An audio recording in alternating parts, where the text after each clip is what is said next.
Plains of Abraham has lasted barely 15 minutes. Sometime just after the British volley, James Wolfe is struck by a fatal shot in the chest. At the crest of the hill, Montcalm is engulfed in a stream of retreating men.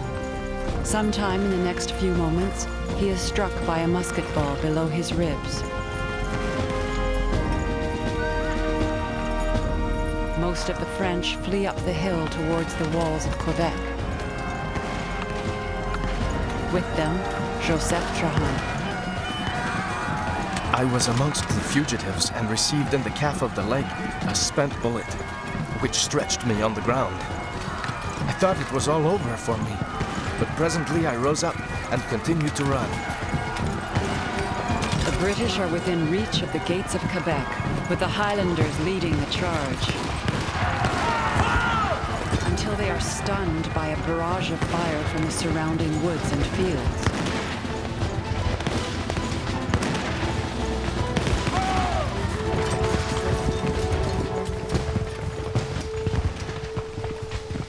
Hundreds of Canadian militia and Indians cover the retreating French army.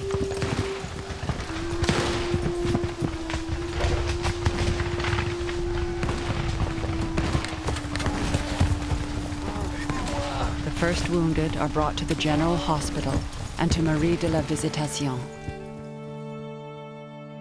We were in the midst of the dead, the dying, which were brought to us by hundreds. Many of them are friends, are relations. It was necessary to smother our grief and extend ourselves to relieve them.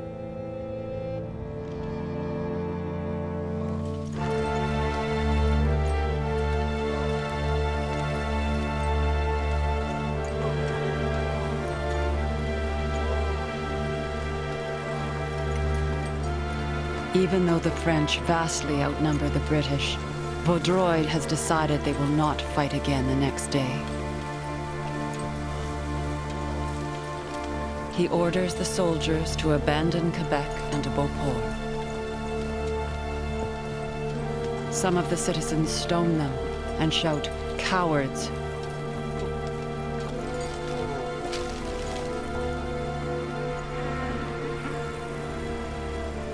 The battlefield is left now to the dead and the dying.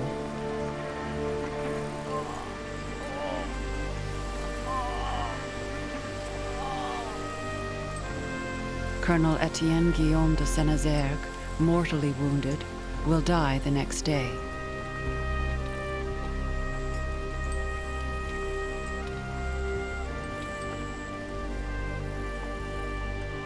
François Clément Boucher de la Perrière, who fought today with his eyes failing him, will die by evening.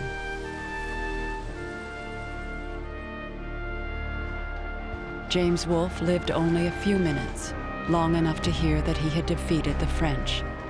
His body will be sent back to England, where he will be the Empire's newest hero. He was 32 years old.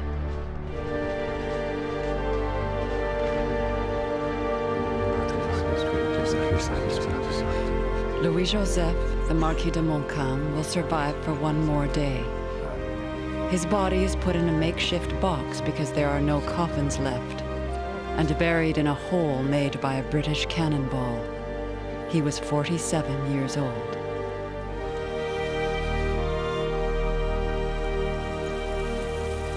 "1,300 men were killed or wounded on the Plains of Abraham. The Canadians from the parishes and cities of New France, the youths of the English Midlands, the dispossessed of the Scottish Highlands, the unemployed from Normandy and Provence. All will be buried, French and English together, in large common pits on the plains. The location of their graves will never be marked.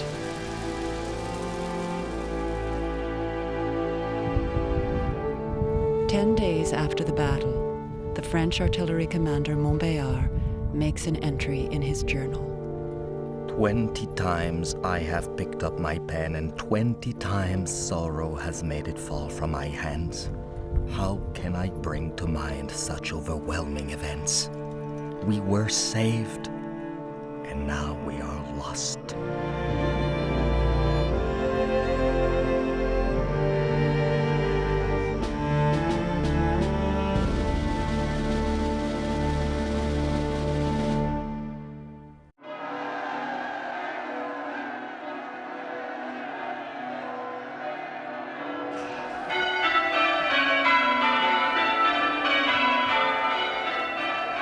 The news of the British victory reaches London a month later. The streets are filled with celebration. Writer Horace Walpole hasn't been to bed for 3 days. It is still all gold. One would think we had plundered east and west of sunshine. Our bells are worn threadbare with ringing for victories.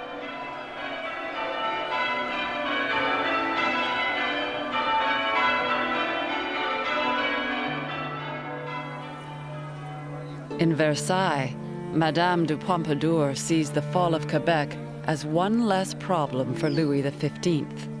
At last, she says, the king can get some rest.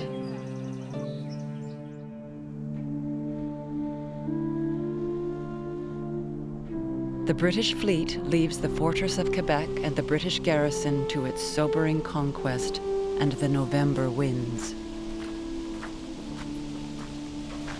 Benoit Francois Bernier had been commissioner of war in Quebec. Now he is a prisoner of war.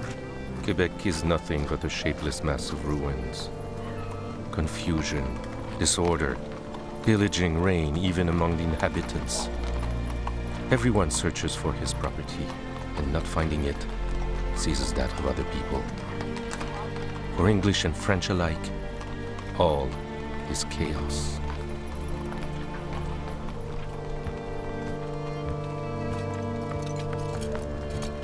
The Bishop of Quebec sees his people burning little fires of survival in shattered streets.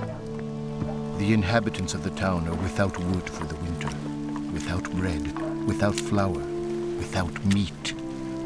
They survive only on a few biscuits and on the salt pork which the English soldiers sell them from their rations.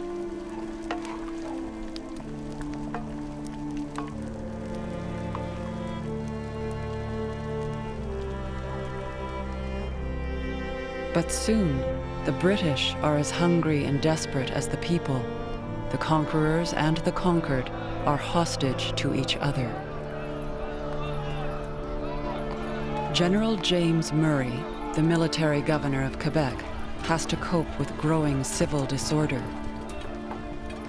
Executed an inhabitant, heretofore a drummer with the French service, for having incited one of our soldiers to desert. At the same moment, a soldier of the 48th tried and convicted this day of robbing a French inhabitant. The instant it was reported, the sentence was put into execution.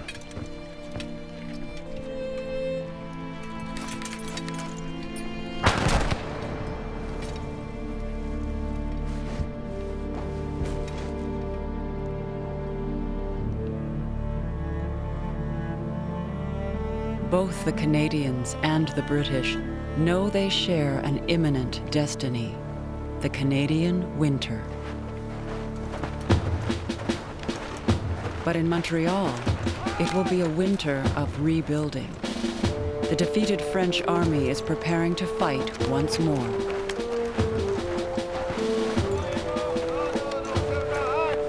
Jean-Baptiste Duprat, veteran of the Plains of Abraham, is making the Canadian militia a central part of the renewed army.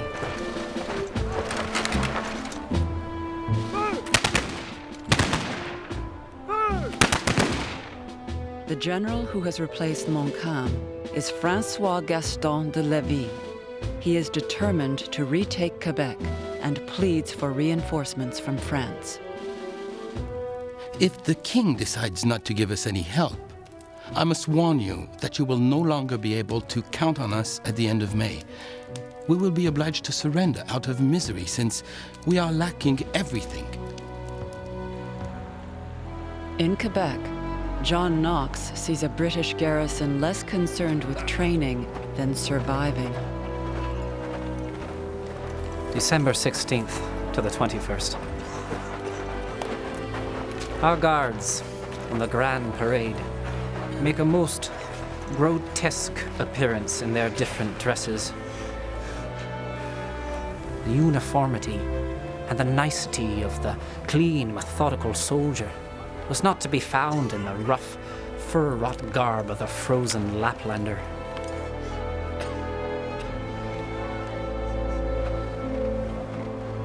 And the garrison has another enemy. Malcolm Fraser of the Highlanders keeps a grim chronicle. The scurvy, occasioned by salt provisions and cold, has begun to make fierce havoc in the garrison, and it becomes every day more general. Numbers of sick and dead since September 18, 1759. Sick, 2,312. Dead, 682.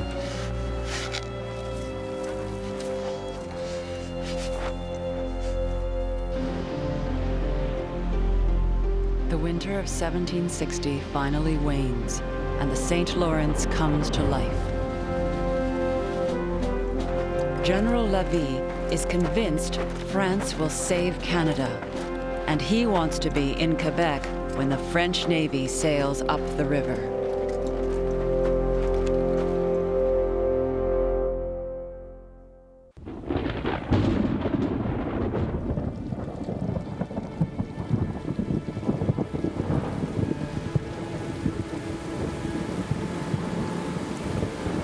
One afternoon in late April, a violent thunderstorm breaks over Quebec. It lasts all that day and throughout the night. Marie de la Visitation sees a portent of things to come. The heavens seem to be contending against us. The thunder, the lightning, very rare during this season, seem to be a forerunner of the shock to which our troops would be exposed. 4,000 of Lévis' soldiers are approaching Quebec, determined to retake the city.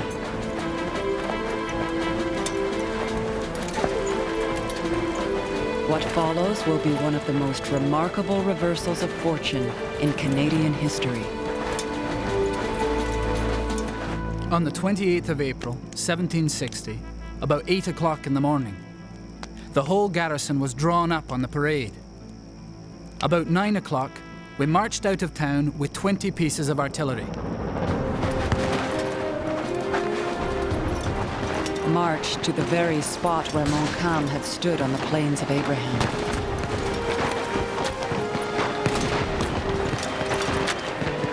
Like Montcalm, General James Murray advances down the hill toward the enemy. Within minutes, his cannon bogged down in the wet snow.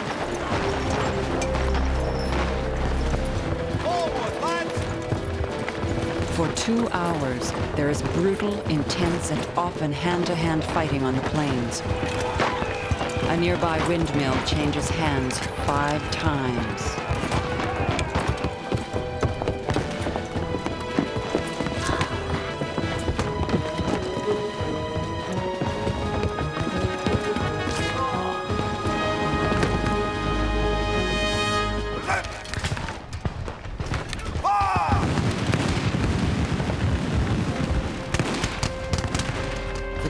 Turns in favor of the French.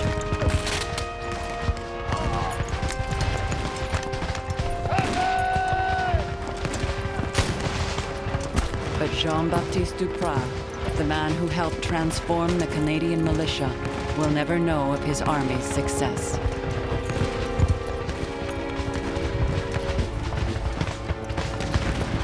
The verdict of the Plains of Abraham, with the same armies on the same field, has been reversed.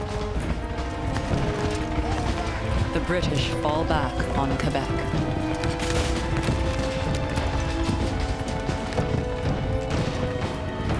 The intrepidity and the valor of the Canadians and of the French drove the enemy from their strong position.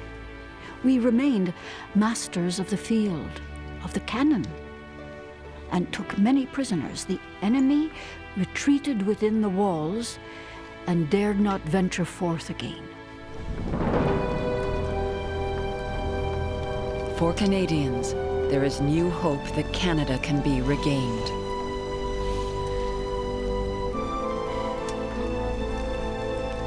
Everyone knows France and Britain are sending reinforcements, but no one knows which will arrive first. Lévis surrounds Quebec and waits. In these unfortunate circumstances, I am obliged to delay maneuvers and play for time while we are waiting to receive assistance that could come from France. If we do receive cannons and munitions, we could soon take the town.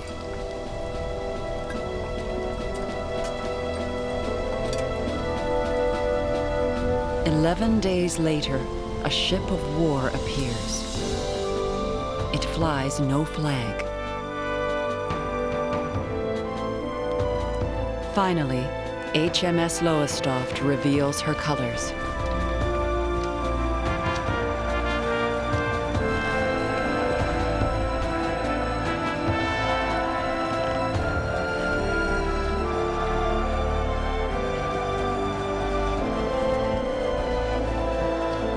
The gladness of our troops is not to be expressed. Both officers and soldiers mounted the parapets in the face of the enemy and huzzaed with their hats in the air for nearly an hour. Lévis had no choice but to retreat to Montreal. And it is here, 6 months later, that the end finally comes. 3 British armies, totaling 17,000 men, have converged on Montreal and surround Lévis.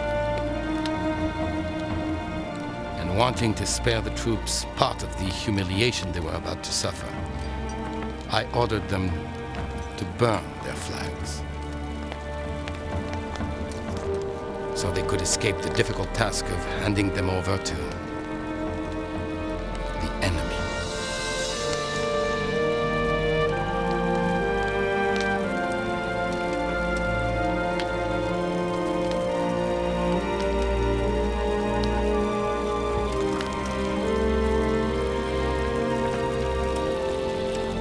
As the symbols of Canada's past burn, Governor Vaudreuil negotiates Canada's future.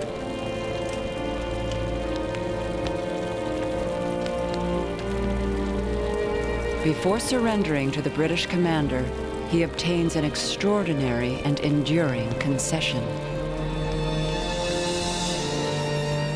The free exercise of the Catholic, Apostolic, and Roman religion shall subsist entire, in such manner that all the states and the people of the towns and countries, places, and distant posts shall continue to assemble in the churches and to frequent the sacraments as heretofore, without being molested in any manner, directly or indirectly.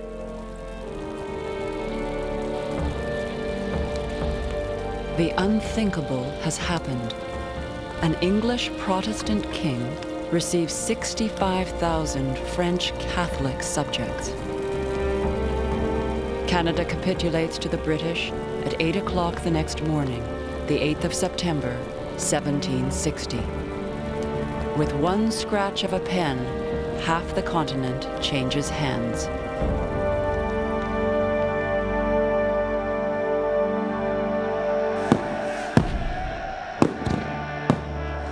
In the American colonies, there is mass jubilation. For Benjamin Franklin, the future is clear and bright. No one can rejoice more sincerely than I do on the reduction of Canada. If we keep Canada, all the country from the St. Lawrence to the Mississippi will, in another century, be filled with British people. Benjamin Franklin thinks the battle for the continent is won, but remarkable events will prove him wrong.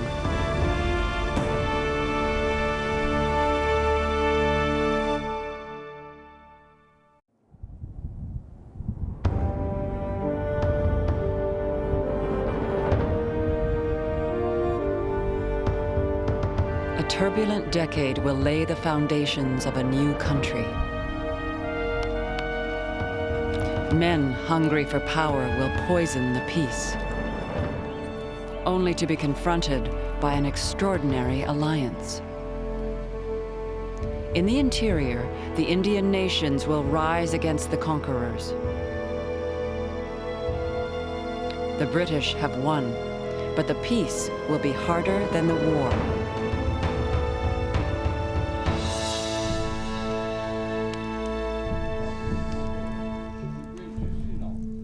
At Fort Michilimackinac, by Lake Superior, the Ojibwe chief Minavavana issues a warning to a group of English traders. Englishmen, although you have conquered the French, you have not yet conquered us. We are not your slaves. These lakes, these woods and mountains were left us by our ancestors. Englishmen, your king has not sent us any presents, nor entered into any treaty with us. Therefore, he and we are still at war. The war fever builds. Since the conquest, the English have gone far beyond the Ohio Valley and into the Great Lakes area, occupying all the French forts, pouring ever deeper into the interior.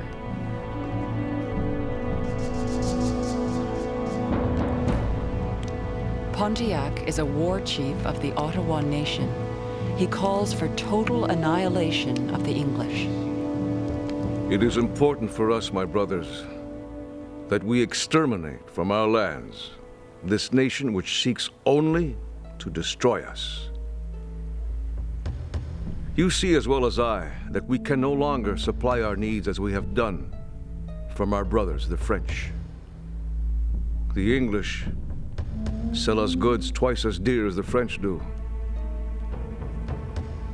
When I ask the English commander anything for our sick, he refuses with the reply that he has no use for us. You can see as well as I that they are seeking our ruin.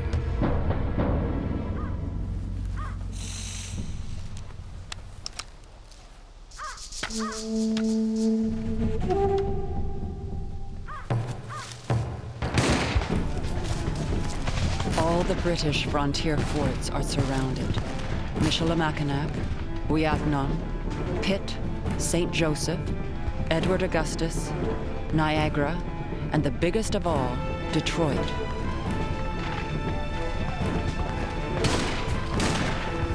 For 5 weeks, Pontiac's war bands massacre settlers and hold the interior in terror.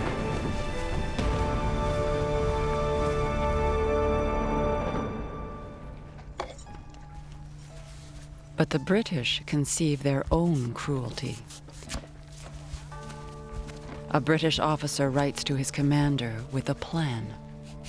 I will try to inoculate the Indians by means of blankets that may fall into their hands, taking care, however, not to get the disease myself. It is a pity to oppose good men against them. The blankets are infected with smallpox. Fragments are inserted into silver boxes by soldiers immune to the virus. The British are using germ warfare.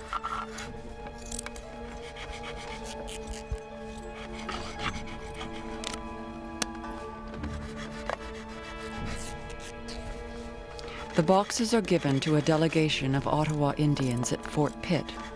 They are told they contain medicine which should not be opened till they return home.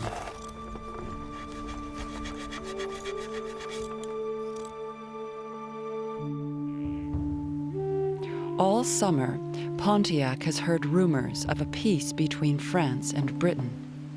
He is finally convinced the rumors are fact and sends a message to the commander of Fort Detroit. My brother, the word from my father, the King of France, to make peace, I accept. All my young men have buried their hatchets. I know you can forget the bad things that have happened this past while. For my part, I shall forget, which you can show me how to do, in order to think only of good things. The war parties return to their tribal lands.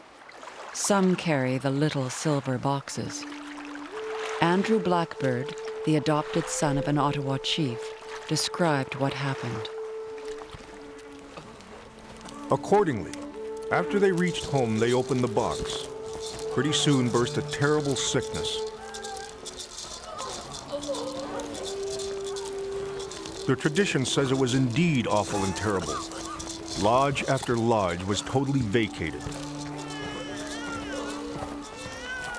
Nothing but dead bodies lying here and there in their lodges. The whole coast of Arbor-Croche, which is said to have been a continuous village some 15 or 16 miles long, was entirely depopulated and laid waste.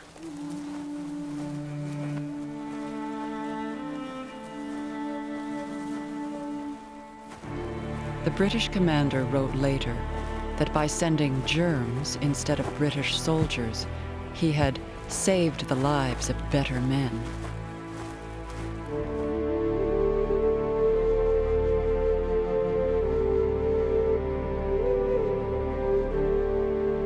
But while these people are dying, history is taking a fateful turn. The British government is looking for lasting peace on the frontier. It decides to recognize the North American interior as Indian land. Britain issues a royal proclamation. Indian land will be protected by the king. There will be no encroachment by American settlers and speculators. We do hereby strictly forbid, on pain of our displeasure, all our loving subjects from making any purchases or settlements whatever, or taking any possession of any of the lands above reserved without our especial leave and license.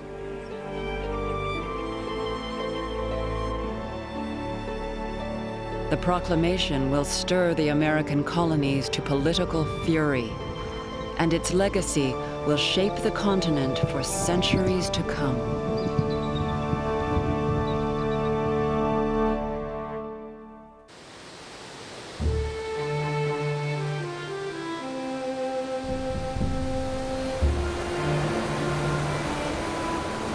The 7 Years' War doesn't end until 3 years after the conquest of Canada.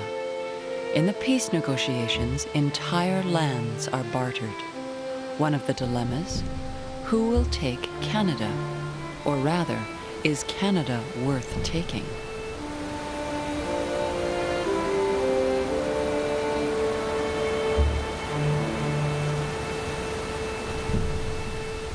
Many Englishmen argue that a more valuable prize lies in the Caribbean. The tiny island of Guadeloupe, captured from the French, produces sugar worth twice as much as all of Canada's furs. Finally, the choice is made by France's delegate at the peace talks, the Duc de Choiseul.